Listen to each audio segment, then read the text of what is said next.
TV9 ನಿರಂತರವಾಗಿ ಸುದ್ದಿಯನ್ನ ಪ್ರಸಾರ ಮಾಡ್ತಾ ಇತ್ತು. ಜಿಲ್ಲೆಗಳಲ್ಲಿ ಹಳ್ಳಿಗಳಲ್ಲಿ ಏನೆಲ್ಲ ಸಮಸ್ಯೆ ಇತ್ತು ಆ ಸಮಸ್ಯೆನ ನಿರಂತರವಾಗಿ ಬಿಂಬಿಸ್ತಾ ಇತ್ತು. ಇದು TV9 ವರದಿಯ ಬಿಗ್ ಇಂಪ್ಯಾಕ್ಟ್. ಮೈಕ್ರೋ ಫೈನಾನ್ಸ್ ಹಟ್ಟಹಾಸಕ್ಕೆ ಬ್ರೇಕ್ ಹಾಕೋದಕ್ಕೆ ಈಗ ಸುಗ್ರೀವಾಜ್ಞೆ ತರೋದಕ್ಕೆ ಸರ್ಕಾರ ಮುಂದಾಗ್ತಾ ಇದೆ. ಸುಗ್ರೀವಾಜ್ಞೆ ಮೂಲಕ ಹೊಸ ಕಾನೂನಿಗೆ ಸರ್ಕಾರ ನಿರ್ಧಾರವನ್ನ ಮಾಡಿದೆ. ಮೈಕ್ರೋ ಫೈನಾನ್ಸ್ ಕಂಪನಿಗಳಿಗೆ ಅಂಕುಶ ಹಾಕೋದಕ್ಕೆ ಸರ್ಕಾರ ಈಗ ಹೊಸ ಕಾನೂನನ್ನು ತರ್ತಾ ಇದೆ. ಹೊಸ ಕಾನೂನು ಜಾರಿ ಮಾಡ್ತೇವೆ ಅಂತ ಮುಖ್ಯಮಂತ್ರಿ ಸಿದ್ದರಾಮಯ್ಯ ಹೊಸ ಕಾನೂನನ್ನು ಕೂಡಲೇ ಜಾರಿ ಮಾಡ್ತೀವಿ ಅಂತ ಮುಖ್ಯಮಂತ್ರಿ ಸಿದ್ದರಾಮಯ್ಯ ಈ ಸಭೆ ಬಳಿಕ ಸುದ್ದಿಗೋಷ್ಠಿ ನಡೆಸಿ ಹೇಳಿದ್ದಾರೆ. ಹೊಸ ಕಾನೂನನ್ನು ಕೂಡಲೇ ಜಾರಿ ಮಾಡ್ತೇವೆ, ಬೇರೆ ರಾಜ್ಯಗಳ ಜೊತೆಗೆ ಚರ್ಚೆ ಮಾಡ್ತೀವಿ, ಅಲ್ಲೂ ಕೂಡ ಈ ಕಾನೂನು ಈಗಾಗಲೇ ಇದೆ, ಕಾನೂನು ಜಾರಿ ಮಾಡ್ತೇವೆ ಅಂತ ಈಗ ಮುಖ್ಯಮಂತ್ರಿ ಸಿದ್ದರಾಮಯ್ಯನವರು ಹೇಳ್ತಾ ಇದ್ದಾರೆ. ಒಂದು ವೇಳೆ ಸಾಲಗಾರರಿಗೆ ಕಿರುಕುಳ ನೀಡಿದರೆ ಕೇಸ್ ದಾಖಲಿಸಿ ಕ್ರಮ ಕೈಗೊಳ್ತೀವಿ, ಸುಗ್ರೀವಾಜ್ಞೆ ಮೂಲಕ ಹೊಸ ಕಾನೂನು ತರ್ತೀವಿ ಅಂತ ಮುಖ್ಯಮಂತ್ರಿ ಹೇಳಿದ್ದಾರೆ. ಈ ಮನಿ ಲೆಂಡಿಂಗು ಕಾನೂನುಗಳಿದಾವಲ್ಲ ಇವತ್ತು ನಮ್ಮ ರಾಜ್ಯದಲ್ಲಿ, ಅವಕ್ಕೆ ತಿದ್ದುಪಡಿ ಮಾಡಬೇಕಾದ್ರೆ ಕೂಡಲೇ ತಿದ್ದುಪಡಿಗಳನ್ನ ಮಾಡ್ತೀವಿ. ಅವುಗಳನ್ನ ಇನ್ನೂ ಬಲಯುತವಾಗಿ ಮಾಡಬೇಕಾದ್ರೆ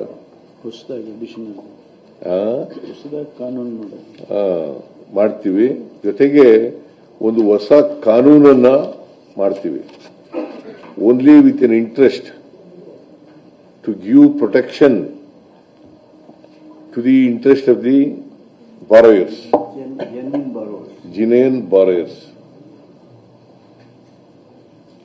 borrowers. ಮತ್ತೆ ಲೈಸೆನ್ಸ್ ಇಲ್ದೇನೆ ಯಾರು ಕೂಡ ಮನಿ ಲೆಂಡಿಂಗ್ ಮಾಡಕೂಡದು. ಮತ್ತೆ ನಾವೇನು ಹೊಸ ಕಾನೂನು ಮಾಡಬೇಕು ಅಂತ ಮಾಡಿದ್ದೀವಿ,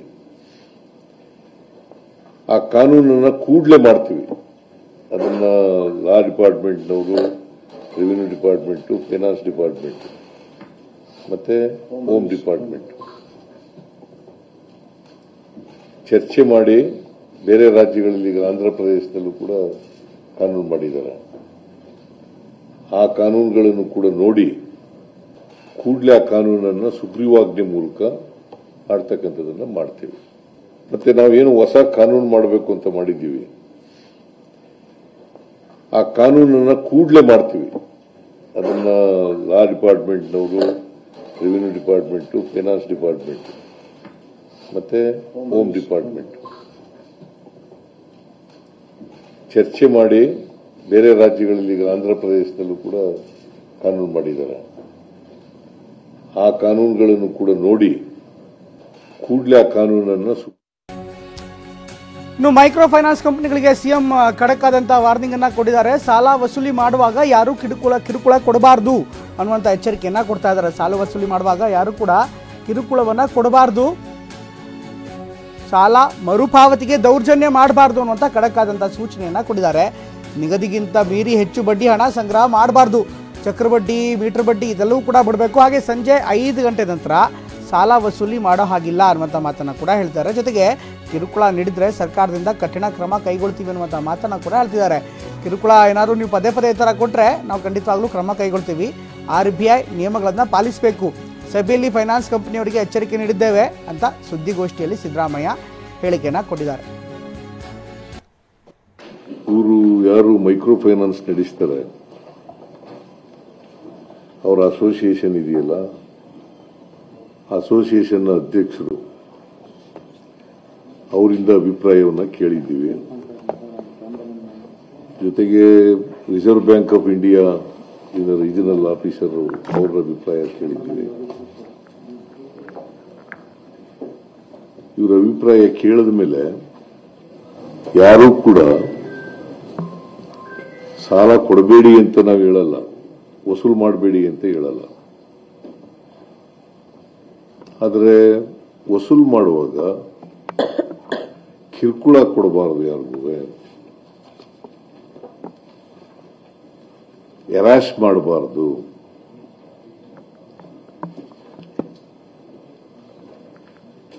ವಸೂಲಿ ಕ್ರಮ ಮಾಡುವಾಗ ರಿಸರ್ವ್ ಬ್ಯಾಂಕ್ನ ನಿಯಮಗಳನ್ನು ಪಾಲನೆ ಮಾಡಬೇಕು. ಕಾನೂನು ಏನು ಹೇಳ್ತದೆ ಅದಕ್ಕಿಂತ ಹೆಚ್ಚಾಗಿ ಬಡ್ಡಿಯನ್ನು ವಸೂಲು ಮಾಡಬಾರದು. ಆಮೇಲೆ 5 ಗಂಟೆ ನಂತರ ವಸೂಲಿಗೆ ಹೋಗಬಾರದು. ಆಮೇಲೆ ಔಟ್ಸೋರ್ಸಿಂಗ್ ಮಾಡಿ ವಸೂಲು ಮಾಡತಕ್ಕಂಥ ಕ್ರಮವನ್ನು ವಿರೋಧ ಮಾಡಿದ್ದೀವಿ. ಅದನ್ನ ಮಾಡಬಾರದು. ಔಟ್ಸೋರ್ಸಿಂಗ್ ಏನ್ ಮಾಡ್ತಾರೆ, ಈಗ ಔಟ್ಸೋರ್ಸಿಂಗ್ ಕೊಟ್ಬಿಡೋದು ವಸೂಲಿಗೆ, ಗೂಂಡಾಗಳನ್ನು ಬಳಕೆ ಮಾಡೋದು, ರೌಡಿಗಳನ್ನು ಬಳಕೆ ಮಾಡೋದು, ಅದನ್ನ ಮಾಡಬಾರದು. ಈ ನಿಯಮಗಳನ್ನ ಯಾರು ಉಲ್ಲಂಘನೆ ಮಾಡ್ತಾರೆ ಅವ್ರ ಮೇಲೆ ಸರ್ಕಾರ ಕಠಿಣವಾದಂಥ ಕ್ರಮ ತಗೊಳ್ತದೆ. ಜೊತೆಗೆ ಇವತ್ತು ಮೈಕ್ರೋ ಫೈನಾನ್ಸಿಂಗ್ ಇನ್ಸ್ಟಿಟ್ಯೂಷನ್ಗಳಿರ್ಬೋದು, ಮನಿ ಲೆಂಡರ್ಸ್ ಆಕ್ಟ್ ಇರ್ಬೋದು, ಪಾನ್ ಬ್ರೋಕರ್ಸ್ ಆಕ್ಟ್ ಇರ್ಬೋದು, ಅಥವಾ ಎಕ್ಸಾರ್ಬಿಟೆಂಟ್ ಇಂಟ್ರೆಸ್ಟ್ ವಸೂಲು ಮಾಡ್ತಕ್ಕಂಥ ಕಾನೂನು ಇರ್ಬೋದು. ಈ ಕಾನೂನುಗಳನ್ನು ಉಲ್ಲಂಘನೆ ಮಾಡಿದ್ರೆ ನಾವು ಮುಲಾಜಿಲ್ದೇನೆ ಅವ್ರ ಮೇಲೆ ಕ್ರಮ ತಗೊಳ್ತೀವಿ. ಸೊ ಆ ಎಚ್ಚರಿಕೆಯನ್ನ ವಾರ್ನಿಂಗ್ ಮಾಡಿದ್ದೀನಿ ನಾನು ಅವ್ರಿಗೆ. ಆ ಎಚ್ಚರಿಕೆಯನ್ನ ನಬಾರ್ಡ್ನವರಿಗೆ, ಮೈಕ್ರೋ ಫೈನಾನ್ಸ್ ಇನ್ಸ್ಟಿಟ್ಯೂಷನ್ನವರಿಗೆ, ಬೇರೆ ಮನಿ ಲೆಂಡಿಂಗ್ ಇನ್ಸ್ಟಿಟ್ಯೂಷನ್ಸ್ಗಳಿದಾವಲ್ಲ ಇವ್ರಿಗೆಲ್ಲ ಕೊಡ್ತಕ್ಕಂಥದ್ದನ್ನು ಮಾಡಿದ್ದೀವಿ. ಈ ನಿಯಮಗಳನ್ನ ಯಾರು ಉಲ್ಲಂಘನೆ ಮಾಡ್ತಾರೆ ಅವ್ರ ಮೇಲೆ ಸರ್ಕಾರ ಕಠಿಣವಾದಂಥ ಕ್ರಮ ತಗೊಳ್ಳುತ್ತೆ. ಇದ್ರ ಜೊತೆಗೆ ಮೈಕ್ರೋ ಫೈನಾನ್ಸ್ ಕಂಪನಿಗಳು RBI ಅಡಿಯಲ್ಲಿ ಬರ್ತವೆ. ಅವರೆಲ್ಲರೂ ಕೂಡ RBI ನಿಯಮದಂತೆ 17.07% ಹೆಚ್ಚು ಬಡ್ಡಿಯನ್ನ ಪಡೆಯುವಂತಿಲ್ಲ. ಯಾವುದೇ ಸಾಲಗಾರರಿಗೆ 3 ಬಾರಿಗಿಂತ ಹೆಚ್ಚು ಸಾಲ ಕೊಡುವಂತಿಲ್ಲ. ಮೈಕ್ರೋ ಫೈನಾನ್ಸ್ ಕಂಪನಿಗಳು RBI ನಿಯಮಕ್ಕಿಂತ ಹೆಚ್ಚು ಬಡ್ಡಿ ಪಡೆಯುವಂತಿಲ್ಲ ಅನ್ನುವಂಥ ಮಾತನ್ನ ಮುಖ್ಯಮಂತ್ರಿ ಸಿದ್ದರಾಮಯ್ಯ ಹೇಳಿದ್ದಾರೆ. ಸುಮಾರು 28%, 29% ಬಡ್ಡಿ ವಸೂಲಿ ಮಾಡ್ತಾ ಇರೋ ಬಗ್ಗೆ ಮಾಹಿತಿ ಇದೆ. ಇದರ ಬಗ್ಗೆ ಕೇಂದ್ರ ಸರ್ಕಾರಕ್ಕೆ ಪತ್ರ ಬರೆದು ಮಾಹಿತಿಯನ್ನು ನಾವು ಕೂಡ ಕೊಡ್ತೇವೆ. ಈಗಾಗಲೇ 17% ಪಡಿಬೇಕು, ಆದರೆ 28, 29% ಪಡಿತಾ ಇದ್ದಾರೆ. ಅಧಿಕ ಬಡ್ಡಿ ವಸೂಲಿ ಮಾಡ್ತಾ ಇರುವಂಥ ಫೈನಾನ್ಸ್ ಕಂಪನಿಗಳ ವಿರುದ್ಧ ಕ್ರಮಕ್ಕೆ ನಾವು ಈಗಾಗಲೇ ಮುಂದಾಗ್ತಾ ಇದ್ವಿ. ಸಾಲಗಾರರ ಹಿತ ಕಾಪಾಡಲು ಶೀಘ್ರವೇ ಹೊಸ ಕಾನೂನು ತರ್ತೇವೆ ಅನ್ನುವಂಥ ಮಾತನ್ನು ಈಗ ಸಿದ್ದರಾಮಯ್ಯ ಹೇಳಿದ್ದಾರೆ.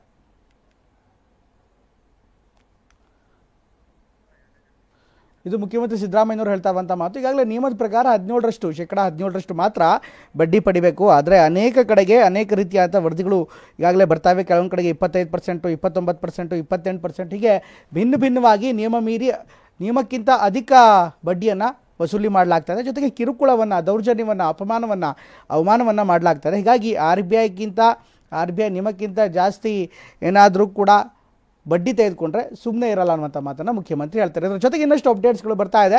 ಈಗಾಗಲೇ ಇದಕ್ಕೆ ಸಂಬಂಧಪಟ್ಟಂತೆ ಅಂದರೆ ಈಗಾಗಲೇ ಈ ಒಂದು ಕಾನೂನನ್ನು ತರುವಂಥ ನಿಟ್ಟಿನಲ್ಲಿ ಮುಖ್ಯಮಂತ್ರಿ ಸಿದ್ದರಾಮಯ್ಯ ಕೂಡಲೇ ಮಾಡ್ತೀವಿ. ಅದನ್ನ ಲಾ ಡಿಪಾರ್ಟ್ಮೆಂಟ್ನವರು, ರೆವಿನ್ಯೂ ಡಿಪಾರ್ಟ್ಮೆಂಟು, ಫೈನಾನ್ಸ್ ಡಿಪಾರ್ಟ್ಮೆಂಟ್ ಮತ್ತೆ RBI, the government of Karnataka will not keep quiet. Will take stringent actions against the violators. The recovery proceedings should be in accordance with the provisions of the RBI guidelines.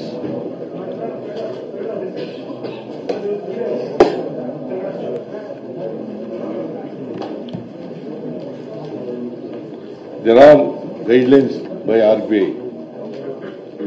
I do not want to read all those guidelines. But these guidelines should be followed by the microfinance institutions. And the Reserve Bank should also monitor these guidelines. And we are going to amend the existing laws, and also we will bring new legislation in order to protect the interest of the borrowers, genuine borrowers. ಈ ಬಗ್ಗೆ ಇನ್ನಷ್ಟು ಹೆಚ್ಚಿನ ವಿವರವನ್ನು ಪಡೆಯೋಣ. ನಮ್ಮ ಪ್ರತಿನಿಧಿ ಅನಿಲ್ ಈಗ ದೂರವಾಣಿ ಮೂಲಕ ಜಾಯ್ನ್ ಆಗ್ತಾರೆ. ಅನಿಲ್, ಎಲ್ಲ ಬೆಳವಣಿಗೆಗಳನ್ನು ಗಮನಿಸ್ತಾ ಇದ್ದರೆ ಸರ್ಕಾರ ಈ ಪ್ರಕರಣವನ್ನು ಈಗ ಗಂಭೀರವಾಗಿ ಪರಿಗಣಿಸಿದೆ. ಇವತ್ತಿನ ಸಭೆ ಬಳಿಕ ಕೆಲವೊಂದಿಷ್ಟು ನಿಯಮಗಳನ್ನು ಜಾರಿ ಮಾಡ್ತೀವಿ ಅಂತ ಹೇಳ್ತಿದ್ದಾರೆ. ನಿಯಮ ಸುಗ್ರೀವಾಜ್ಞೆ ಮೂಲಕ ಬರೋದು ಒಂದು ವಿಚಾರ. ಈ ತತ್ಕ್ಷಣಕ್ಕೆ ಇವತ್ತಿನಿಂದ ಈ ಕ್ಷಣದಿಂದ ಏನಾದರೂ ಕೆಲವೊಂದಿಷ್ಟು ನಿರ್ಧಾರಗಳು ಅಥವಾ ನಿಯಮಗಳು ಜಾರಿ ಆಗುತ್ತಾ? ಏನಾದರೂ ಸೂಚನೆ ಕೊಟ್ಟಿದ್ದಾರಾ ಪೊಲೀಸ್ ಇಲಾಖೆಗಿರ್ಬೋದು ಅಥವಾ ಆರ್ಥಿಕ ಇಲಾಖೆಗಿರ್ಬೋದು ಅಥವಾ ಮೈಕ್ರೋ ಫೈನಾನ್ಸ್ ಅವ್ರಿಗಿರ್ಬೋದು? ಈ ಕ್ಷಣಕ್ಕೆ ಏನಾಗ್ತಾ ಇದೆ, ಹಾಗೆ ಈ ಬಿಲ್ಲನ್ನು ಯಾವಾಗ ತರ್ತಾ ಇದ್ದಾರೆ? ಖಂಡಿತ ಪ್ರಮೋದ್, ಮೈಕ್ರೋ ಫೈನಾನ್ಸ್ ನ ಹಾವಳಿಗೆ ಕಡಿವಾಣ ಹಾಕಬೇಕು ಅಂತ ಈಗ ಸರ್ಕಾರ ಸನ್ನದ್ಧ ಆಗಿರುವಂತದ್ದು. ಈಗಾಗಲೇ ಸುಗ್ರೀವಾಜ್ಞೆಯನ್ನು ಶೀಘ್ರದಲ್ಲೇ ಹೊರಡಿಸಿದ ಮಾತನ್ನು ಕೂಡ ಸಿಎಂ ಸಿದ್ದರಾಮಯ್ಯ ಈಗ ಸುದ್ದಿಗೋಷ್ಠಿಯಲ್ಲಿ ಸ್ಪಷ್ಟನೆ ಕೂಡ ಪಡ್ತಿದ್ದಾರೆ. ಬಹಳ ಮುಖ್ಯವಾಗಿ ಮೈಕ್ರೋ ಫೈನಾನ್ಸ್ ಕಂಪನಿಗಳಿಗೆ ಒಂದು ನಿರ್ದೇಶನವನ್ನು ಕೂಡ ನೀಡಿರುವಂತದ್ದು. ಅಂದ್ರೆ ಈಗ ಬಹುತೇಕವಾಗಿ ನೋಂದಣಿ ಆಗದ ಖಾಸಗಿ ಫೈನಾನ್ಸ್ ಕಂಪನಿಗಳ ಹಾವಳಿ ಹೆಚ್ಚಾಗಿರುವಂತದ್ದು ಕೂಡ ಸರ್ಕಾರಕ್ಕೆ ಮೇಲ್ನೋಟಕ್ಕೆ ಕಂಡು ಬಂದಿರುವಂತದ್ದು. ಹೀಗಾಗಿ ನೋಂದಣಿ ಆಗಿರುವಂತಹ ಒಂದು ಮೈಕ್ರೋ ಫೈನಾನ್ಸ್ ಗಳಿಗೂ ಕೂಡ ಒಂದ್ ರೀತಿ ಎಚ್ಚರಿಕೆಯನ್ನು ಕೂಡ ಕೊಟ್ಟಿದ್ದಾರೆ. ಇದರ ಜೊತೆಗೆ ಯಾರೆಲ್ಲ ಈಗ ವಸೂಲಿಗೆ ಹೋಗ್ತಾರೆ ಅವ್ರಿಗೂ ಕೂಡ ಒಂದಷ್ಟು ನಿಯಮಗಳನ್ನು ಕೂಡ ಈಗ ಸಿಎಂ ಹೇಳಿರುವಂತದ್ದು. ಅಂದ್ರೆ ಸಂಜೆ 5 ಗಂಟೆ ನಂತರ ಹೋಗಿ ಅಲ್ಲಿ ವಸೂಲಿಯನ್ನು ಕೂಡ ಮಾಡಬಾರದು. ಜೊತೆಗೆ ಈಗ ಔಟ್ ಸೋರ್ಸಿಂಗ್ ಅಂದ್ರೆ ಈಗ ಗುಂಡಗಳನ್ನ ಮತ್ತೆ ರೌಡಿಗಳನ್ನ ಏನೊಂದು ಕಳಿಸಿ ಒಂದು ವಸೂಲಿಯನ್ನು ಕೂಡ ಮಾಡ್ತಾರೆ, ಅದಕ್ಕೂ ಕೂಡ ಕಡಿವಾಣ ಹಾಕ್ಬೇಕು ಅನ್ನೋ ಒಂದು ಎಚ್ಚರಿಕೆಯನ್ನು ಕೂಡ ಕೊಟ್ಟಿರುವಂತದ್ದು. ಬಹಳ ಮುಖ್ಯವಾಗಿ ಎಲ್ಲಾ ಜಿಲ್ಲೆಗಳ ಡಿಸಿ ಕಚೇರಿಗಳಿಗೂ ಕೂಡ ಒಂದು ಸಹಾಯವಾಣಿ ನಂಬರ್ ಅನ್ನು ಕೂಡ ಈಗಾಗಲೇ ನೀಡಿರುವಂತದ್ದು. ಅಂದ್ರೆ ಏನಾದ್ರು ಕಿರುಕುಳ ಏನಾದ್ರು ನೀಡಿದ್ರೆ ಖಾಸಗಿ ಫೈನಾನ್ಸ್ ಆಗಿರ್ಬೋದು ಅಥವಾ ನೋಂದಣಿ ಆದಂತ ಫೈನಾನ್ಸ್ ಕಂಪನಿ ಆಗಿರ್ಬೋದು, ಏನಾದ್ರೂ ಒಂದು ಕಿರುಕುಳ ಕೊಟ್ಟು ಮನೆಯನ್ನ ಸೀಸ್ ಮಾಡುವಂತದ್ದು ಮತ್ತೆ ಅವರ ಆಸ್ತಿಯನ್ನ ಜಪ್ತಿ ಮಾಡುವಂತ ಕೆಲಸಗಳು ಬೆಳವಣಿಗೆ ಏನಾದ್ರು ಆದ್ರೆ ತಕ್ಷಣವೇ ಡಿಸಿ ಕಚೇರಿಗೆ ಒಂದು ದೂರನ್ನ ಕೊಡಬಹುದು. ಇಲ್ಲಾಂದ್ರೆ ಸುಮೋಟ ಕೇಸನ್ನು ಕೂಡ ಪೊಲೀಸರು ದಾಖಲಿಸಿಕೊಳ್ಬಹುದು. ಅದನ್ನ ಹೊರತುಪಡಿಸಿ ಕೂಡ ನೇರವಾಗಿ ಜನರೇ ಯಾರಿದ್ರೆ ಸಾಲಗಾರರು ಅವರು ಪೊಲೀಸ್ ಠಾಣೆಗೆ ಹೋಗಿ ದೂರನ್ನ ಕೂಡ ಕೊಡಬಹುದು. ಈ ದೂರನ್ನ ಕೊಟ್ಟ ನಂತರ ದೂರು ದಾಖಲಾದ ಬಳಿಕ ದೂರು ಯಾರೆಲ್ಲ ಒಂದು ಹೆಸರಲ್ಲಿ ನೋಂದಣಿ ಆಗಿದೆ ವ್ಯಕ್ತಿ ಹಾಗೂ ಕಂಪನಿಯ ವಿರುದ್ಧವೂ ಕೂಡ ನಿರ್ದಾಕ್ಷಿಣ್ಯ ಕ್ರಮ ತೆಗೆದುಕೊಳ್ತೇನೆ ಮಾತನ್ನು ಕೂಡ ಹೇಳಿರುವಂತದ್ದು. ಬಹಳ ಮುಖ್ಯವಾಗಿ ಈ ಒಂದು ಸಭೆಯಲ್ಲಿ ಕೂಡ ಸಾಕಷ್ಟು ವಿಚಾರಗಳು ಕೂಡ ಚರ್ಚೆ ಆಗಿದೆ. ಶೀಘ್ರದಲ್ಲೇ ಇದಕ್ಕೆ ಕಡಿವಾಣ ಹಾಕುವಂತ ನಿಟ್ಟಿನಲ್ಲಿ ಒಂದು ಹೊಸ ಕಾಯ್ದೆಯನ್ನು ಕೂಡ ತರುತ್ತೇವೆ, ಸುಗ್ರೀವಾಜ್ಞೆಯನ್ನು ಕೂಡ ಸದ್ಯಕ್ಕೆ ತರುತ್ತೇವೆ, ಅಧಿವೇಶನದಲ್ಲಿ ಅದನ್ನ ಮಂಡನೆ ಮಾಡ್ತೇನೆ ಸ್ಪಷ್ಟನೆಯನ್ನು ಕೂಡ ಸಿಎಂ ಸಿದ್ದರಾಮಯ್ಯ ಕೂಡ ಕೊಟ್ಟಿರುವಂತದ್ದು. ಪ್ರಮೋದ್, ಥ್ಯಾಂಕ್ ಯು ಅನಿಲ್ ಎಲ್ಲ ಮಾಹಿತಿಗಾಗಿ. ಇದು ಮುಖ್ಯಮಂತ್ರಿ ಸಿದ್ದರಾಮಯ್ಯ ಅವರ ಸಭೆಯಲ್ಲಿ ನಡೆದಂಥ ಬೆಳವಣಿಗೆ. ಒಂದು ಕಡೆಗೆ ಈಗಾಗಲೇ ಬಿಗಿ ಕ್ರಮಗಳನ್ನು ಅಂದರೆ ದುರ್ಗಾಮಿ ಕ್ರಮಗಳನ್ನು ಬಿಲ್ ತರೋ ಮೂಲಕ ಕೈಗೊಳ್ತಾ ಇದ್ದಾರೆ. ಅಂತ ತಕ್ಷಣಕ್ಕೆ ಪೊಲೀಸರಿಗೆ ಈ ಒಂದು ಪ್ರಕರಣದಲ್ಲಿ ಸುಮೋಟೋ ಕೇಸ್ ದಾಖಲಿಸ್ಕೊಳ್ಳೋದಕ್ಕೂ ಕೂಡ ಒಂದು ಅವಕಾಶವನ್ನು ಮಾಡಿಕೊಳ್ಳಲಾಗ್ತಾ ಇದೆ. ಯಾಕೆಂದರೆ ಅನಗತ್ಯವಾಗಿ ಕಿರುಕುಳ ಕೊಡ್ತಾ ಇರೋದ್ರು ಯಾರು ಸಾಲ ಪಡೆದಿದ್ದಾರೆ ಅವ್ರು ಹೆದರ್ತಾರೆ, ಹೀಗಾಗಿ ಅವರೇ ಬಂದು ದೂರು ಕೊಡ್ತಾರೆ ಅಂತ ಭಾವಿಸೋದಕ್ಕೆ ಕಷ್ಟವಾಗುತ್ತೆ. ಹೀಗಾಗಿ ಪೊಲೀಸರಿಗೆ ಇಂಥ ಒಂದು ಡೆವಲಪ್ಮೆಂಟ್ಗಳು ಕಂಡು ಬಂದ ಸಂದರ್ಭದಲ್ಲಿ ಅಥವಾ ಜನರಿಗೆ ತೊಂದರೆ ಆಗ್ತಾ ಇದೆ, ಕಿರುಕುಳ ಕೊಡ್ತಾ ಇದ್ದಾರೆ ಅಂತ ಗೊತ್ತಾದಂಥ ಸಂದರ್ಭದಲ್ಲಿ ಅವರೇ ನೇರವಾಗಿ ಸುಮೋಟೋ ಕೇಸನ್ನು ದಾಖಲು ಮಾಡ್ಕೋಬೋದು ಅನ್ನುವಂಥ ಒಂದು ಅವಕಾಶವನ್ನು ಈಗ ಕೊಡಲಾಗ್ತಾ ಇದೆ. ಇದ್ರ ಜೊತೆಗೆ ಯಾರು ನೋಂದಣಿ ಆದಂಥ ಮೈಕ್ರೋ ಫೈನಾನ್ಸ್ ಇದ್ದಾರೆ, ನೋಂದಣಿ ಆಗದೇ ಇರುವಂಥ ಮೈಕ್ರೋ ಫೈನಾನ್ಸ್ ಅವರು ಕೂಡ ಇದ್ದಾರೆ. ಹೀಗಾಗಿ ಇಬ್ಬರಿಗೂ ಕೂಡ ನಿಯಮ ಜಾರಿಯಾಗುವಂತೆ ಕಟ್ಟುನಿಟ್ಟಿನ ಕ್ರಮಗಳನ್ನು ಕೈಗೊಳ್ಳೋದಕ್ಕೆ ಮುಂದಾಗ್ತಾರೆ. RBI ನಿಯಮ ಏನಿದೆ, 17.07ಕ್ಕಿಂತ ಯಾರೂ ಹೆಚ್ಚಿನ ಹಣವನ್ನು ಪಡಿಬಾರ್ದು, ಬಡ್ಡಿ ವಸೂಲಿ ಮಾಡಬಾರ್ದು ಅನ್ನುವಂಥ ಖಡಕ್ ಆದಂಥ ಸೂಚನೆಯನ್ನು ಇವತ್ತು ಕೊಡಲಾಗಿದೆ. ಮತ್ತೆ ನಾವೇನು ಹೊಸ ಕಾನೂನು ಮಾಡಬೇಕು ಅಂತ ಮಾಡಿದ್ದೀವಿ,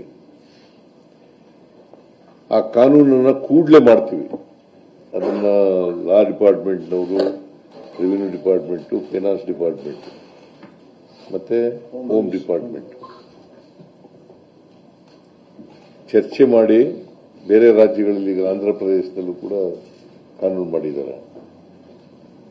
ಆ ಕಾನೂನುಗಳನ್ನು ಕೂಡ ನೋಡಿ ಕೂಡಲೇ ಆ ಕಾನೂನನ್ನು ಸುಗ್ರೀವಾಜ್ಞೆ ಮೂಲಕ ಮಾಡ್ತಕ್ಕಂಥದ್ದನ್ನ ಮಾಡ್ತೀವಿ. ಮತ್ತೆ ನಾವೇನು ಹೊಸ ಕಾನೂನು ಮಾಡಬೇಕು ಅಂತ ಮಾಡಿದ್ದೀವಿ,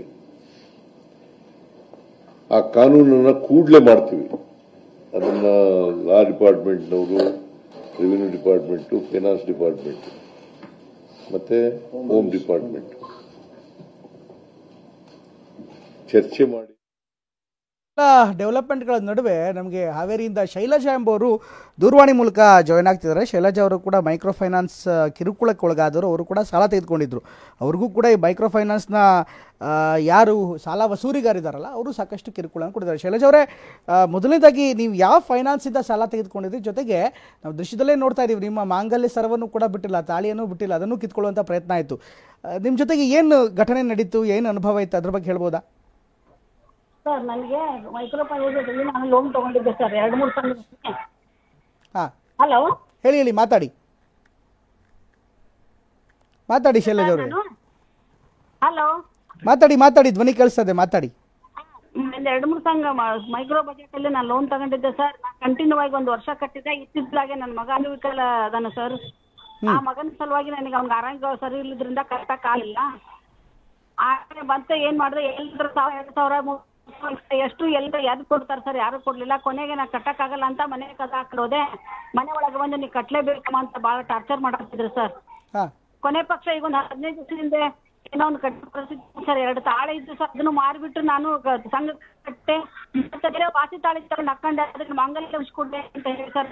ಅಲ್ಲ, ಅವರು ನೀವು ತಗೊಂಡಾಗ ಬಡ್ಡಿ ಎಷ್ಟಿತ್ತು, ನೀವು ತಗೊಂಡಾಗ ಎಷ್ಟು ಬಡ್ಡಿ ಇತ್ತು, ಆವಾಗ ಆಮೇಲೆ ವಸೂಲಿ ಮಾಡೋ ಟೈಮಲ್ಲಿ ಎಷ್ಟು ವಸೂಲಿ ಮಾಡಿದ್ರು?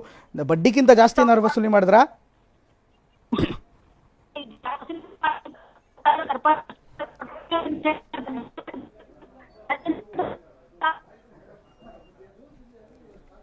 ಸಂಪರ್ಕ ಸಾಧ್ಯವಾಗ್ತಾ ಇಲ್ಲ. ಶೈಲಜಾ ಅವರು ಮತ್ತೆ ಮಾತಾಡ್ತೀನಿ, ನಿಮ್ಮ ಧ್ವನಿ ಕೇಳಿಸ್ತಾ ಇಲ್ಲ ಸರಿಯಾಗಿ, ನೆಟ್ವರ್ಕ್ ಪ್ರಾಬ್ಲಮ್ ಇದೆ ಅನ್ಸುತ್ತೆ. ಇದು ಶೈಲಜಾ ಅವ್ರು ಹೇಳ್ತಾ ಇರುವಂಥ ಮಾತು.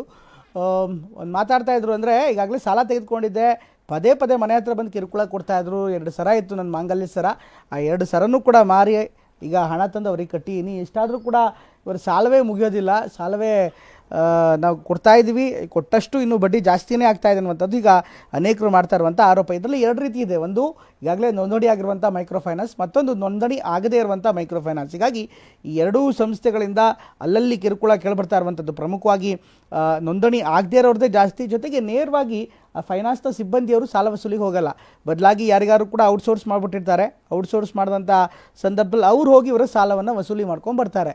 ಈ ಥರ ವಸೂಲಿ ಮಾಡುವಂಥ ಸಂದರ್ಭದಲ್ಲಿ ಕೆಲವೊಂದಿಷ್ಟು ರೌಡಿಗಳಿಗೆ, ಕೆಲವೊಂದಿಷ್ಟು ಪುಂಡ್ರಿಗೆ, ಇಂಥವರಿಗೆ ಔಟ್ಸೋರ್ಸ್ ಮಾಡಿರೋ ಪರಿಣಾಮ ಅವ್ರು ನೇರವಾಗಿ ಮನೆಗಳಿಗೆ ನುಗ್ಗಿ ದಾಂಧಲೆಯನ್ನು ಮಾಡ್ತಾರೆ. ಕೆಲವೊಂದು ಸಂದರ್ಭದಲ್ಲಿ ಮನೆ ಜಪ್ತಿ ಮಾಡ್ತೀವಿ ಅಂತ ಹೇಳ್ತಾರೆ. ಮನೇಲಿದ್ದವರು ಇದೆಲ್ಲವನ್ನು ಕೂಡ ನೋಡಿ ಓಡೋಗ್ತಾರೆ ಹೆದರ್ಕೊಂಡು. ಹಾಗಾಗಿ ಎಲ್ಲ ಕಾರಣಗಳಿಗೋಸ್ಕರ ಸಾಕಷ್ಟು ದೊಡ್ಡ ಸಮಸ್ಯೆಗೆ ಆಗ್ತದೆ. ಅನೇಕರು ಆತ್ಮಹತ್ಯೆ ಕೂಡ ಮಾಡ್ಕೊಂಡಿದ್ದಾರೆ, ಇನ್ನೂ ಕೆಲವರು ಆತ್ಮಹತ್ಯೆ ಪ್ರಯತ್ನವನ್ನು ಕೂಡ ಮಾಡಿದ್ದಾರೆ. ಮತ್ತೆ ನಾವೇನು ಹೊಸ ಕಾನೂನು ಮಾಡಬೇಕು ಅಂತ ಮಾಡಿದ್ದೀವಿ, ಆ ಕಾನೂನನ್ನ ಕೂಡಲೇ ಮಾಡ್ತೀವಿ. ಅದನ್ನ ಲಾ ಡಿಪಾರ್ಟ್ಮೆಂಟ್ನವರು, ರೆವಿನ್ಯೂ ಡಿಪಾರ್ಟ್ಮೆಂಟು, ಫೈನಾನ್ಸ್ ಡಿಪಾರ್ಟ್ಮೆಂಟ್ ಮತ್ತೆ ಹೋಮ್ ಡಿಪಾರ್ಟ್ಮೆಂಟ್ ಚರ್ಚೆ ಮಾಡಿ, ಬೇರೆ ರಾಜ್ಯಗಳಲ್ಲಿ ಈಗ ಆಂಧ್ರ ಪ್ರದೇಶದಲ್ಲೂ ಕೂಡ ಕಾನೂನು ಮಾಡಿದ್ದಾರೆ. ಆ ಕಾನೂನುಗಳನ್ನು ಕೂಡ ನೋಡಿ ಕೂಡಲೇ ಆ ಕಾನೂನನ್ನು ಸುಗ್ರೀವಾಜ್ಞೆ ಮೂಲಕ ಮಾಡ್ತಕ್ಕಂಥದ್ದನ್ನ ಮಾಡ್ತೀವಿ. ಮತ್ತೆ ನಾವೇನು ಹೊಸ ಕಾನೂನು ಮಾಡಬೇಕು ಅಂತ ಮಾಡಿದ್ದೀವಿ, ಆ ಕಾನೂನನ್ನ ಕೂಡಲೇ ಮಾಡ್ತೀವಿ.